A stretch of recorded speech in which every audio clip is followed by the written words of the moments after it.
thank you to the South Point Red Raiders cheerleaders for that great welcome, and welcome back again. I'm Corky Franks alongside Coach Hodge. Coach, thanks for joining us again this week. Yes, sir. Tough loss last week, but we're moving on and got to get better and got to practice harder and see what we can do. Well, you mentioned in the very first show that you can't celebrate the victories too long, and you also can't dwell on the losses too long either. After the victory at Lincoln, how long did you guys celebrate? Well, we rode home. You know, my wife got me a sandwich from the Barbecue King, and we came home and watched the tape, and then everybody left, and me and Coach Shepard started meeting. He's an advisor for me, and we stayed here till about 4 o'clock watching Clover tape and getting ready for Clover and their concepts and what they do. So not long. I guess a bus ride and a barbecue sandwich is about all I got out of it. Okay, second question. How long have you dwelled or did dwell on the loss this past week? Well, after the game, I came up here and had me a sun drop and turned the film on, and I watched it with everybody. Then I watched it by myself. Then I watched it with Coach Shepard, and then we watched it again on Saturday, and then we watched it again on Sunday, and watched it with the kids on Monday. And so, but after Monday, it's time to move on. It is what it is. At the end of the day, that game's over, and you got to move on to the next one. Sure, you made mistakes, and you got to fix them, but you can't dwell too long. I obviously beat myself up over every loss. I hate losing. I've always hated losing, and that one was a hard one. It's a tough one, especially when you get beat like that at home and the big to do or whatever the game. But I have some great news.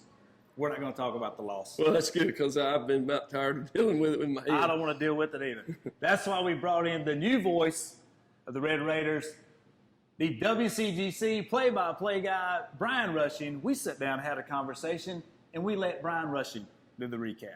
Thank you. And Raider fans, here he is, the guy we were just talking about, the new voice, the play-by-play guy of WCGC Radio, Brian Rushing. Man, thanks for being here. Corky, thank you. It's a pleasure being here. It really is. Listen, everybody's excited for you to be here. Ringtones are going off the whole 9 yards. I don't know if you can hear it, but we can hear it. So how in the world did you end up being the new voice of the Red Raiders? To give you a little bit of background, I'm a Gaston County native. I've spent my entire life watching high school football in the area. Have started working about 8 years ago at Belmont Abbey College, where I'm the voice of the Crusaders there. The opportunity came along to be a part of this program. WCGC was going to go into a direction where they wanted a new play-by-play guy. They offered me the opportunity. And when you're the signature program in Gaston County as it relates to high school football, you don't really turn that down. So I'm here, and I'm really excited to continue to bring the action of the South Point Red Raiders. What are some of your first impressions of the program, the atmosphere, the whole culture here at South Point? Well, just this past Friday night with the Patriotism Bowl, it was my first foray into actually being up in the press box and doing work. And when you've got standing room only inside Lineberger Stadium, the Patriotism Bowl in and of itself, it's a big deal. But I think it's just a slightly different big deal here at Lineberger Stadium. This entire town is very passionate about South Point High School football. There's no question about it.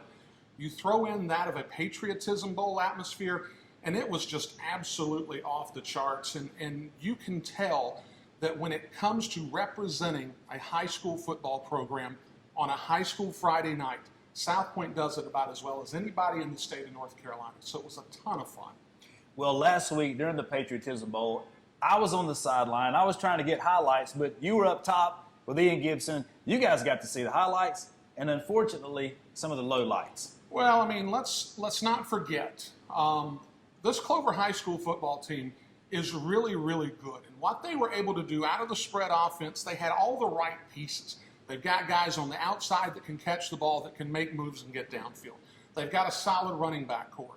They've got a great quarterback. So offensively, South Point was already going to be behind the 8 ball. This is a club that can score points in bunches, and they did against South Point.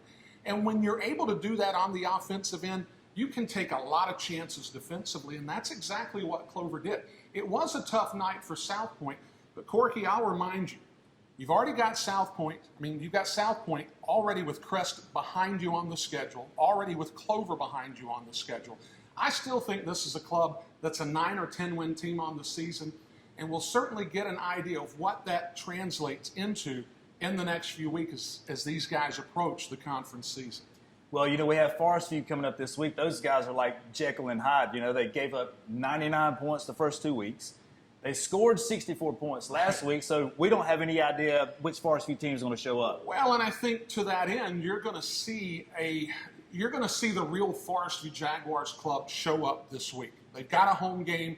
This game means a ton to them. Anytime South Point makes its way down Union Road to Joe Alala Stadium, it's a big deal. And those folks are going to be really amped to see this matchup. And for South Point, it's just a matter of continuing to do your work. If they take care of things defensively, like we saw them take care of things defensively against Crest and against Lincolnton, I think things are going to bode well against this Forestview offense. And I think as this South Point offense continues to get more reps, I think you're going to see more openings. I think you're going to see more big plays. I think you're going to see more points on the board. I think that's going to bode very well for the Red Raiders this Friday. Well, tell us about some of these live coaches shows and some of the ongoings with the radio station, the Carolina Catholic Radio Network app, all those good things going on. Well, there's 3 ways that you can actually tune in to the broadcast each and every week. 1270 AM WCGC is where you can find the terrestrial signal. You've got the online signal to where you can go to carolinacatholicradio.org. And then there's the CCRN app, where basically anywhere you are with a Wi-Fi signal, if you've got a smartphone, it's not an issue. You just pull up the CCRN app, and you can listen to Red Raiders football throughout the course of the 2019 season. And it really does make things so much easier for everybody to catch South Point Red Raiders football. Of course, coming up, we're going to be having coaches shows. I think we're going to have one in September, one in October, one in November.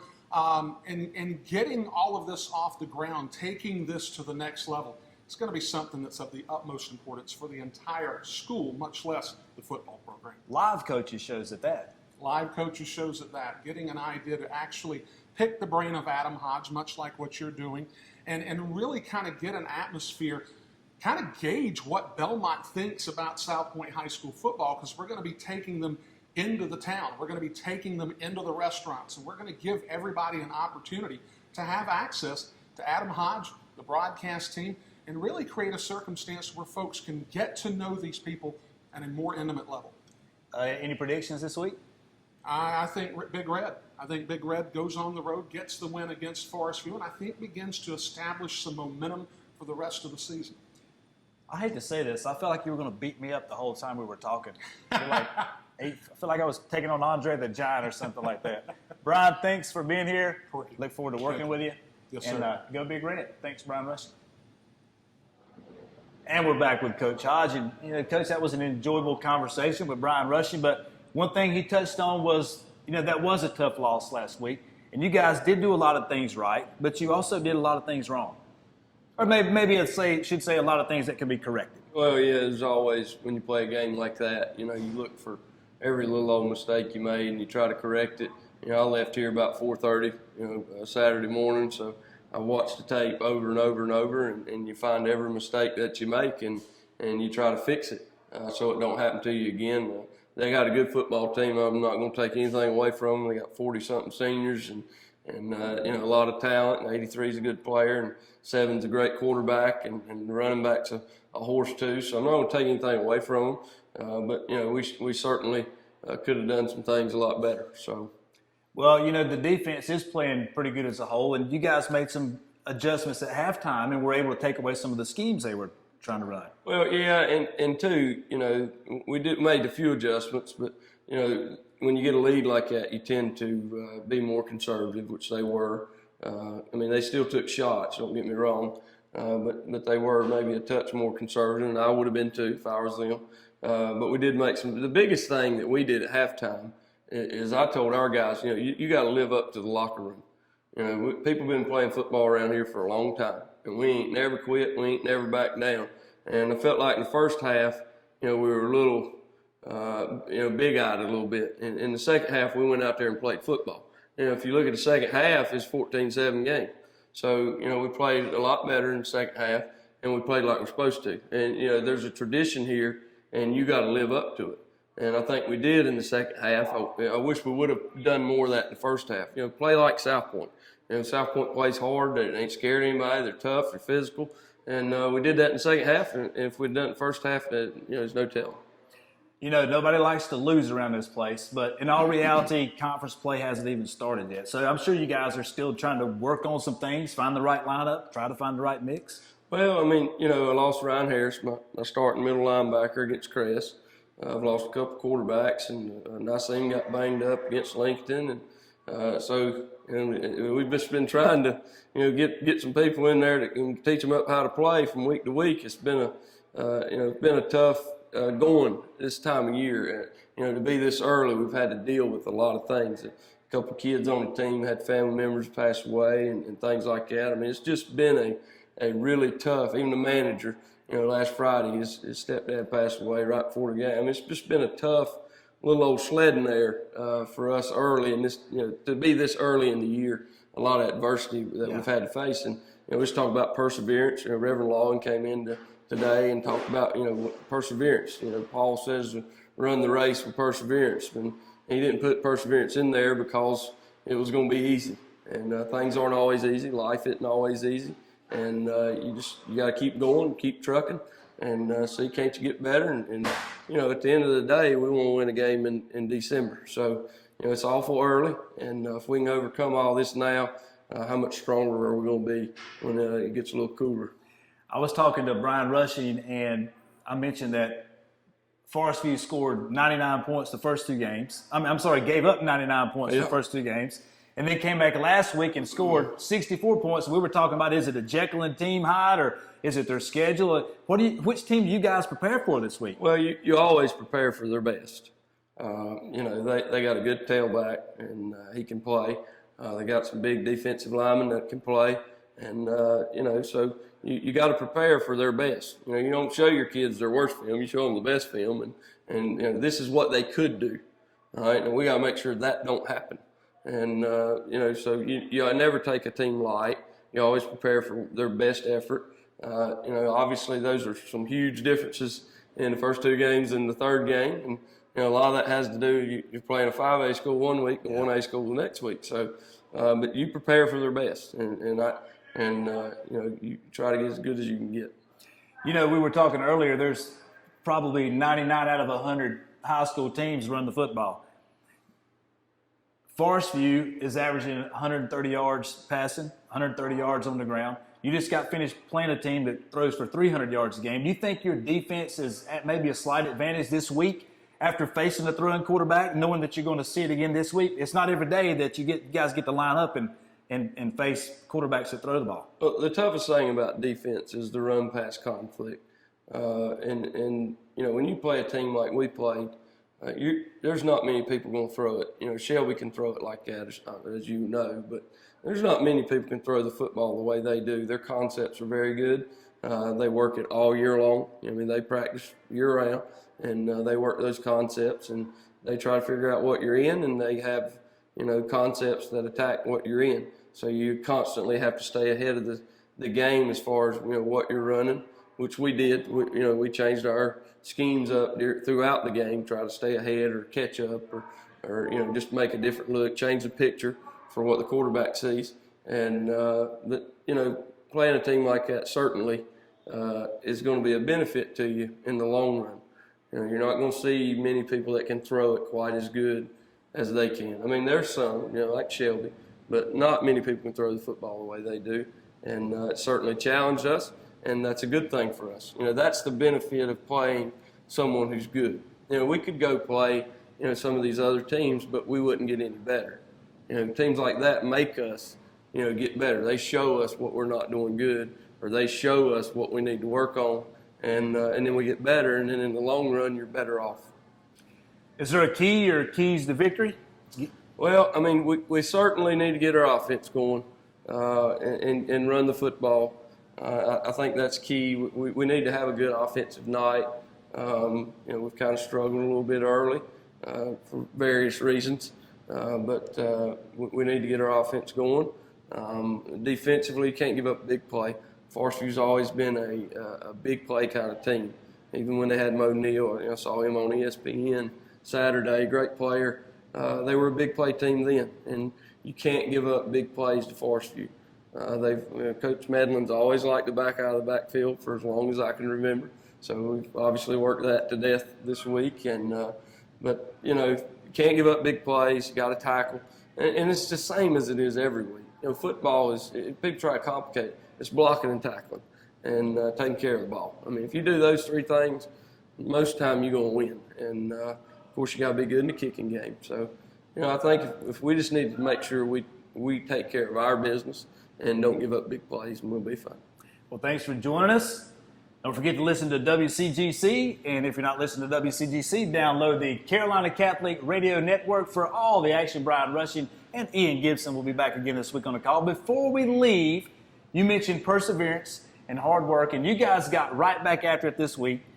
You always get after it in practice, Sure. But you guys also got right back after it in the weight room.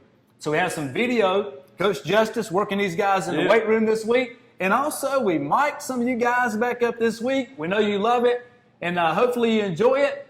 Good luck to you guys tonight. See you back next week. Go Big Red. Your timing. Sit in there, eyes inside. Punch with your hands. Good. What are you thinking about? Juicy fruit. Ah, piss. Yeah. That's what Jason Lumberger taught me to do. I got the shanks one time, and I was thinking too much. And I just started thinking about bubblegum, and then muscle memory takes over. All right, let's go back to this one. All right, since that's our favorite one. Okay. You throwing it? Yeah. All right, what we got? 2. All right, here we go. All right, Devin. Depth. Good. Break on it. Good. Oh, yeah, get through there. Yes, sir. Oh, yeah, J. Lou.